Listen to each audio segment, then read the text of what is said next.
In the early 1900s, blacks were not only separated from whites, but they were also treated in a very unequal manner. Racial segregation was a separation in hotels, parks, schools, movies, and restaurants. Segregation was a big factor in many civil rights movements. Sit-ins were a tactic used in the civil rights movement where African Americans would literally sit and wait for service. They wouldn't leave until they got served or until they were forced to leave. SNCC was founded in 1860 at Saul University. They were originally nonviolent protesters.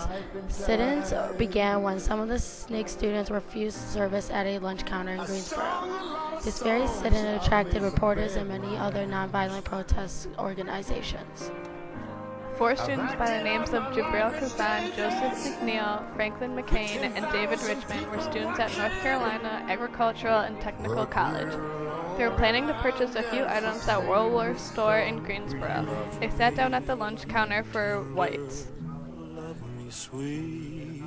They hardly received any reaction, so the next morning they started recruiting more students. About 30 students took up most of the lunch counter for 2 hours.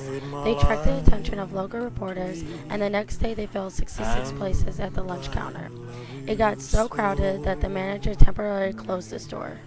After Greensboro, the idea of sit-ins had spread to other students across the state. On February 10th, Virginia became the first state outside North Carolina to experience sit-ins. By the end of April, sit-ins had reached every southern state and attracted as many as 50,000 students. One very influential person in the civil rights movement was John Lewis.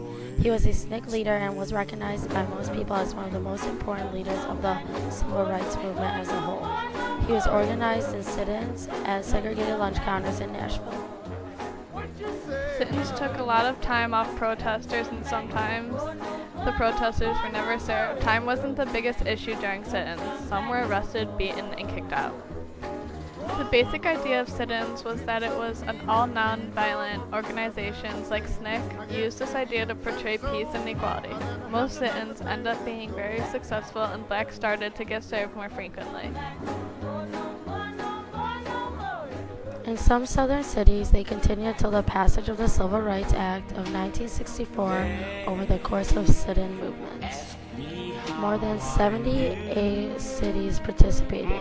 There were over 50,000 African Americans and white protesters, and also 2,000 participants have been arrested.